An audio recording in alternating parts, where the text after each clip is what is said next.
Today, I am doing something for the first time. I have a molcajete, and molcajetes, I'm sure you guys know, is where fresh salsa is made and you make it by hand so it doesn't go in a blender, so the flavor is different, the process is different. It's just different. It's better salsa. When a molcajete is brand new, we've got to cure it.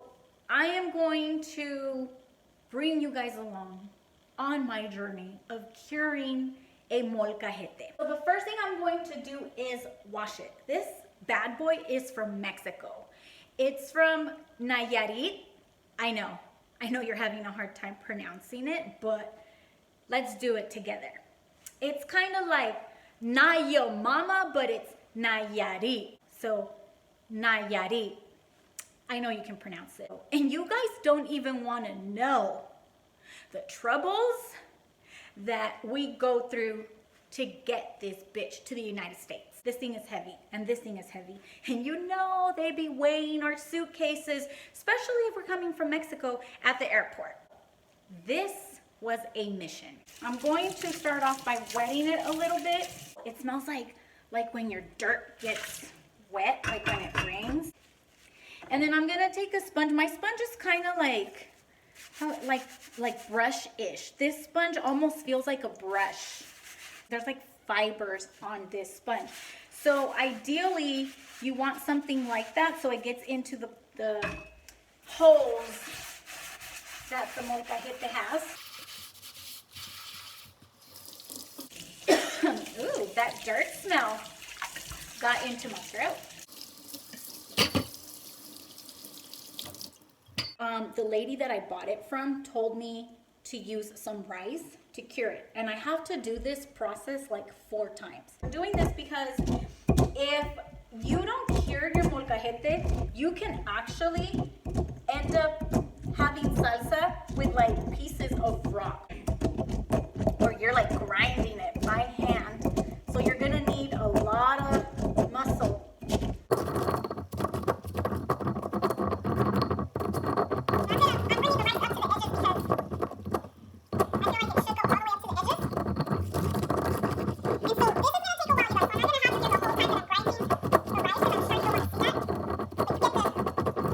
You get it, right? This is what we're gonna do. We're gonna grind our rice all the way around our molcajete. I discovered something. I am so sure that I grabbed my little ladder and I'm doing this from my ladder, and oh my goodness, does it make a difference to be a little taller and you're trying to like get in there. Use a ladder if you have one. Women back then, they were badass, let me tell you, because this is kind of how they made their maize to get their handmade tortilla, and they were working that corn to get it to turn almost flour-like, and I can only imagine, because this reminds me of that, and wow, like I can't imagine. I mean, don't get me wrong, I'm not tired. There's no fatigue in my hands yet. This is only round 1. I'm just getting like a taste of what women back then would have to do. So I decided to bring it down to the floor and have a seat while I work this thing on the floor. And I'm thinking, why did I want a molcajete? Like, I have a freaking blender where I can just blend stuff. I used to use a cup, but no. I wanted the molcajete. Nothing will beat the flavor. Just the texture, the flavor, the color. But curing this bitch is not easy. See all the rice in there? That's a good thing. Now this is round 1. We've got to do this a couple of times. They said 4 times. I don't know what this is called in English, but I call this a piedra. The piedra to my molcajete is looking good. I have to do this other side. And so I'm going to repeat the process 2 more times. nice and clean now. So I am currently waiting for this bad boy to dry. See how the edges are wet, but the inner part of it is dry. I'm waiting for this to dry completely because I want the rice to grind and really become powder. So as soon as my molcajete dries really well, I'm gonna go at it for round 2 with my rice. It's looking good. This is for round 2. And my rice is turning into powder, which I had told you guys that's kind of what I wanted. And then this is what it's looking like in the molcajete. I'm bringing it up to my edges. And it's looking good. The reason why I'm coming up to my edges is because when you are working your salsa, you will most likely use those edges when you're trying to crush or smash your chilies and your tomato. So I might as well bring it all onto the edges. But it's a nice powdery consistency. It's all around the molcajete now. And so I'm almost done with round 2. You're gonna hear my dinner cooking back there. And this is after round 2. And then this is what it looks like on the inside. Look at that, it filled in those holes. Pretty. Okay, I'm just going to give it a wash again. And then after this is going to be one more round of rice. And then it goes to our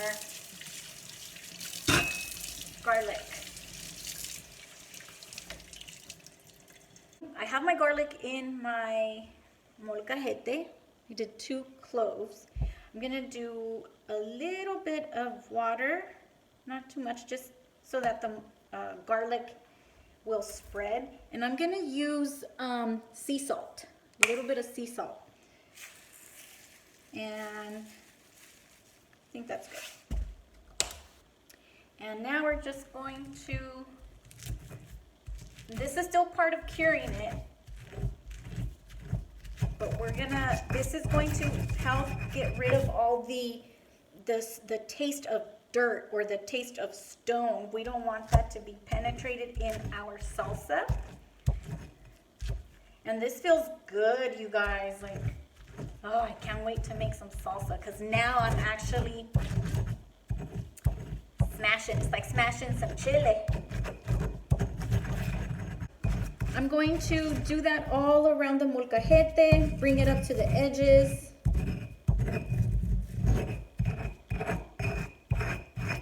Just like so. Look at that. It's like making puree. Can you guys see that? It smells so good. I finished it up. It's all over my molcajete. It like pureed my garlic. I wonder if I should do this side too. Yeah, what the heck. Just a little bit of garlic. Estamos curando el molcajete. That's how you say it in Spanish for y'all that don't speak Spanish. Curando, curing. Again, I've never done this before, okay? I'm just rolling with it, and I do what my heart feels. But I'm sharing with you what I'm doing. And we're gonna rinse it out, and then it's ready for salsa. Bam! I'm going to use maybe this much. These chilies are really hot, you guys. I've been using them in some of my dishes recently, and oh my goodness, they're very spicy. But I will have to say that do this at your own discretion. If you can't handle the spiciness, maybe don't do this little seed. If that little seed starts to burn on my comal, it's gonna make me cough. So I do have to disclaim that because I don't want to cause any health issues, especially not during this darn virus. I don't want to provoke anybody's respiratory system. Just a little disclaimer. But see how the chilies are burning? They're already turning black. There they go. So now that they're black, and the seeds is what's going to make you cough, by the way. It's once the seed touches the comal, you're done. But see, I like my chili black. Once it's black, then it's done. We're gonna let our tomato cook. I have a subscriber who wants to know, like she doesn't know me at all, and she wants to know where I'm from. I'm from Compton, California, people. I'm very proud of it. In fact, you see how this says, soy la jefa y que? That this is Compton material. It was a cute little gift, and this goes back to my Compton years. I graduated from Southgate High School, so Southgate! Whenever you ask me a question, my responses are not going to be short. They're always detailed, a big explanation, and so much to tell anytime you ask me a question. And these chilies are going to be spicy. I'm always drinking coffee, you guys. Oh, and it's freshly brewed. I just brewed it. So welcome to my little subscribers that are just getting to know me. Ooh, let's take a peek. See that blackness in my tomato? That's what you want. Just like my chilies are black, I want some blackness in my tomato. I'm gonna let that continue roasting and cooking, and then we'll get back to the molcajete because I'm still curing that sucker. The garlic is still nicely spread all over it. We will rinse that off together. I've had this curing with the garlic and the salt, and now we're going to rinse that off. It smells so good. I just want to eat it. Now don't wash this with too much soap because you don't want the soap to penetrate and then your salsa tastes like soap. There we are. Our molcajete is ready and cured. I'm gonna add some cilantro. I just took a little bunch and I'm gonna rinse it, chop it, and then we are going to add it to our salsa. Okay, so I've got my garlic. Ha! I'm a garlic lover. I already have my garlic in there. This is cilantro. And I'm going to add a little bit of salt. So I'm just going to take a spoon and mix it up. It smells so good. So this is going to be very nice salsa. Salsa al molcajete. I hope you guys enjoyed this video. Remember, this was my first time curing a molcajete. I have different recipes for salsas al molcajete. This one is red. I'll have to show you guys recipes in the future of like the green ones and all the salsas that you can make for tacos with the molcajete. Thanks for watching. Hope you enjoyed it and let me know how it went with your molcajete. Bye.